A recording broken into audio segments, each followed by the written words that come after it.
Yes. Yeah. So yeah. And beautiful writing. Quite difficult actually for piano, especially the last movement. Maybe it was a bit cruel of me to start with that tonight. Sorry. Well, she was a beast of a pianist herself, wasn't she, at a really young age? So that makes sense, I guess. A formidable woman, actually. I mean, what she achieved with all the, she basically was single-handedly raising the family, and while Robert was being creative and doing all his composing stuff, she went around playing concert tours, looking after the children. I don't know where she found the time to compose, but her music is really special. It really is.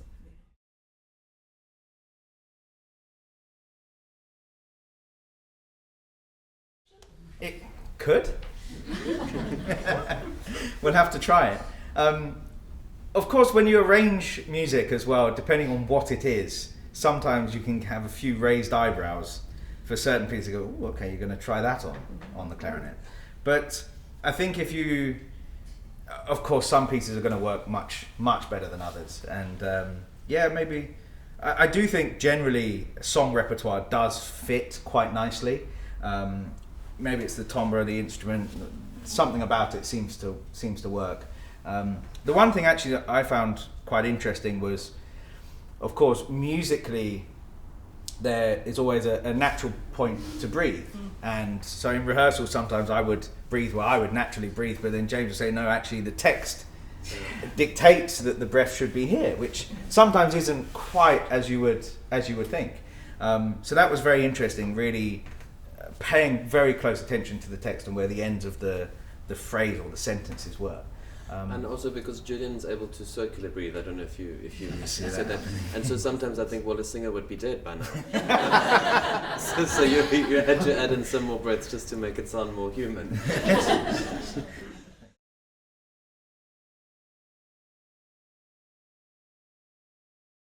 I think it's the same as working with a different type of voice. In a way, it distills the character a bit more because you have to bring out the mood much more than having the text, which does that by itself. But a lot of the song choices, I think, the clarinet does broody, moody, broody stuff really well. So we've sort the of instrument there is not me. we tried to highlight those qualities, and Schumann, both Clara and Robert, the music is so full of fantasy that you of course do miss the text in some cases, but the music by itself is so strong that it stands up. Well, and sometimes you have the words will give a certain impetus or accent to certain points, and that I think adds into the challenge I was talking about of this album. That sometimes it's a relatively simple melody, and really trying to capture that character, the feeling, and what the text is trying to portray is a challenge, but a really great one. Very, very enjoyable.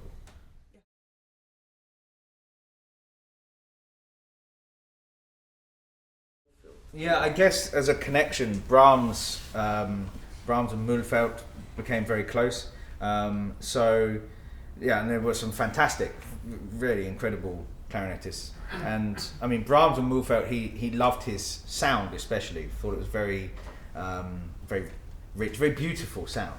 So yeah, maybe that's an area to do some more digging. And it's been very interesting actually looking through, because of course there's a huge amount of information about Clara, Robert, and Brahms, the triangle, and what some people believe compared to others. And yeah, it's been interesting looking into that, and I'm now looking into reading some of the letters and the diary entries and things, and yeah, it's fascinating. So a program mixing the three together is certainly on the cards. Concert program for that. So that sounds amazing. Yeah.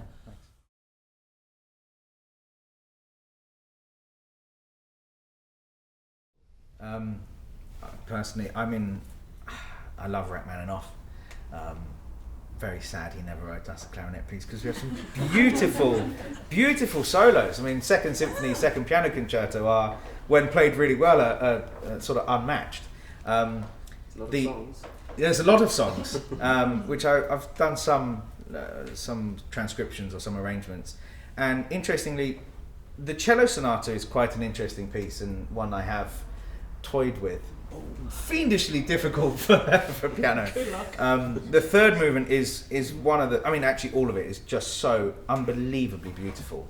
Of course, yes, there are some limitations and areas that are a bit more difficult, but yeah, Rachmaninoff, I think this era really of music is, I don't know, I just feel I can get into it. But of course for the clarinet there's a lot of fantastic French repertoire, talking Poulenc, Debussy, for example, and that can be very fun to explore as well. But a different sound world to get into. What about you? Yeah, I mean the possibilities. There's also a lot of English music, obviously. Yeah. And American. Yeah, I mean we like the meat and the potatoes of the German Romanticism. So it's good to explore other things.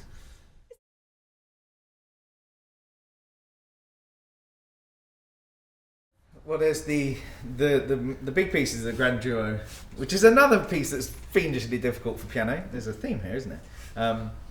And yeah, also I mean some fantastic repertoire there. But his concertos are stronger, I think, than the piano and clarinet works. And the quintet, of course. So maybe a Weber with some other things. Yeah, again, that's Not another so one much. that I would Get my support, just phone note up. down. Write them all down.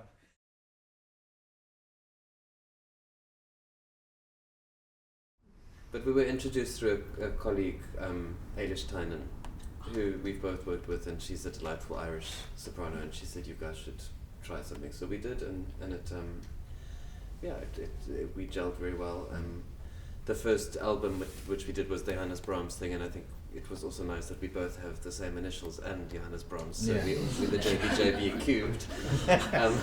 So that seemed to be good. Think of more composers with JB, and we can do a mini series of that would be great. Because you recorded The Shepherd on the Rock with Eilish, yeah? I did, yes. Yeah, that was a number of years ago.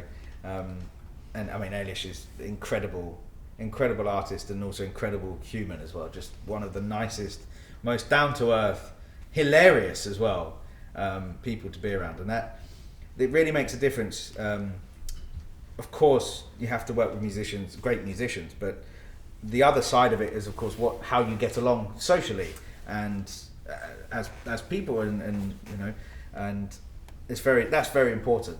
And sometimes how people are before concerts can rub off on you in some way. So if there are some musicians that are very worked up and very stressed, of course it doesn't help the performance. Whereas on the other side, musicians like James that are completely calm and serene makes the whole, at least on the outside, makes the whole process just very, very enjoyable and very relaxed. And Eilish is one of those. But I don't know whether it's partly, I mean, obviously because James is just amazing, but with a lot of experience working with singers, when we played together, it just felt very natural in terms of the breathing, and maybe it's because it's quite similar in some respects that we didn't. My favourite kind of rehearsals are the ones where you don't have to talk much, and you just play, and then you can discover things, and you can discover things on stage, and that's certainly how it is with us, which is very nice. Well, may it continue. Great. Yeah. Okay. Thank you all very much. Thank you so Thank much. you.